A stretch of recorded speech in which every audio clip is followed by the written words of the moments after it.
Dr. Shabir, welcome to Let the Quran Speak. Pleasure to be on. We're looking at misunderstood Quranic verses, Dr. Shabir. This misunderstood Quranic verse is from chapter 2, verse 183, and it's a verse about fasting, a verse that everybody quotes around Ramadan, and it goes, "O you who believe, fasting has been prescribed for you as it was prescribed for those before you." That's the beginning of the verse. Of course, it continues.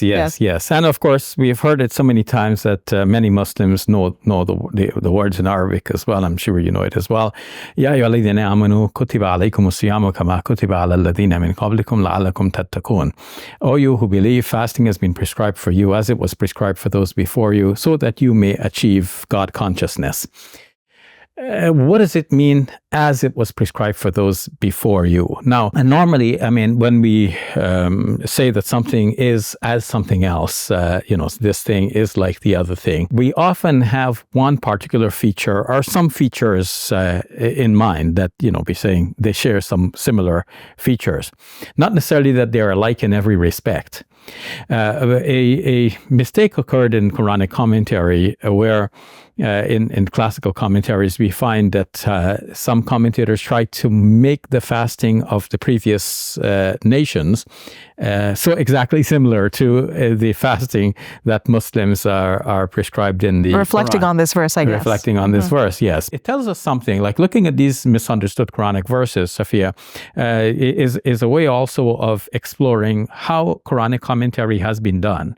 So we know how to move forward for the future. Otherwise, there's no sense in just pointing out that this has been mistaken or that. This is not a session of picking fault with our great classical commentators, but it is a way of empowering us to understand and interpret the Quran and not to be boxed in by classical Quranic commentaries necessarily. We will learn from them, but we have to move on from that. So today, it's common sense that if a verse of the Quran touches upon science, we want to expound it. We would find out from scientists what scientists say about the phenomenon that the Quran is referring to, and so on. Now, if the Quran speaks about comparative religion, naturally we would want to check with the experts in comparative religion to find out what light they can shed on the issue at hand.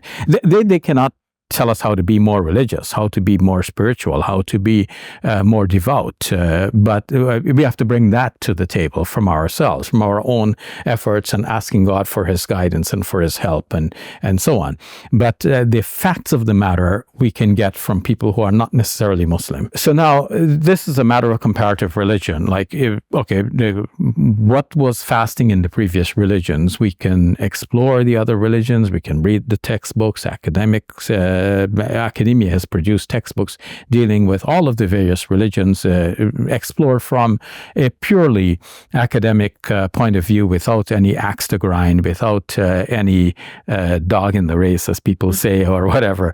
They don't have a particular inclination to support one religion against another. They're just explaining it the way they see it. So we can see that in general, fasting has been recognized as a great way of being austere, having little to do with this world, having more to do with the life hereafter, drawing closer to God, feeling this sense of the deprivation of the base human desires, and thus enhancing other faculties like spirituality, mental focus, and so on. So among the great religions of the world, we see many various practices relating to fasting.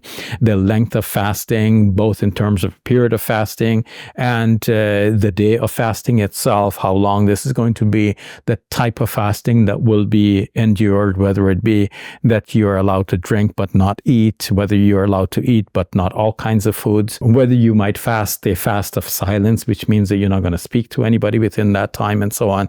And the Quran actually makes mention of the fast of silence, where Mary, in her story in the Quran in the 19th chapter, is directed to say to people, "Inni nadartu lirrahmani sawman falan ukallima an-nasa yawma insiya, falan ukallima al-yawma insiya." I have vowed a fast to the merciful God, so I am not going to speak to any human being this day. So that's a fast of silence. So even the Quran hints at a varied approach to fasting, which does not apply to our present fast. But no, the classical commentators did things differently. In order to know what a verse means, whether it deals with science or with comparative religion, they asked tradents, those who were passing on lore from previous generations. So what did the previous generations say about this? So you might quote Al-Hasan, for example, saying that this means that, or that it means this other thing. So to the extent that you have some people saying in some of these classical commentators, like you can read Al-Qurtubi's tafsir, for example, Ibn Kathir. In Qurtubi in particular, it's mentioned that, the previous nations also had a 30-day fast, but a previous king committed a sin. He wanted to do penance for the sin, so he extended the fast to 40 days.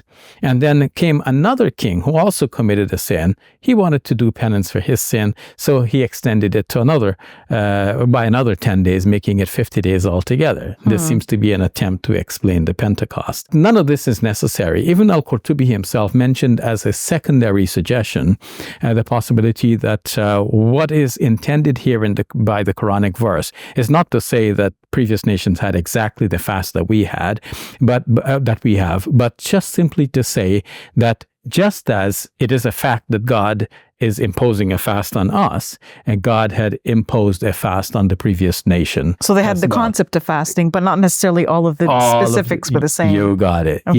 Yes. So then this becomes simple, and we don't have to look for this direct correspondence, but we can look for the spirit of the whole idea of fasting and what it entails for us. And God is saying to us in this verse, He's not singling us out for some tremendous activity. It is something that is normal and that He has been doing with previous nations as well, but now He's giving us a more specific regulation for our benefit. All right. Thank you for that, Dr. Shabir. You're welcome. Assalamu alaikum. Welcome to Muslim Media Hub, the new home of Let the Quran Speak. Here we spread positivity and good. We help people experience the beauty of Islam and help them appreciate and understand Muslims. This beautiful building we purchased at cost $2.3 million. Yeah, we've already raised a third of that money, and with your help, inshallah, we can pay off the rest. So we're looking for people who can give $1,000 each. If you can be part of the select group, that's amazing. Otherwise, just please give whatever you can. Every dollar counts. It's our collective responsibility to share the message of Islam with our fellow human beings. Please help us continue this good work. It's a sadaqah jariyah, something that will continue to be a benefit to the Muslim community long after Safiya and I are gone. Please support our work at muslimmediahub.com. Your support is zakat eligible and tax deductible. May Allah bless you and your loved ones today and always. Assalamu alaikum. Assalamu alaikum.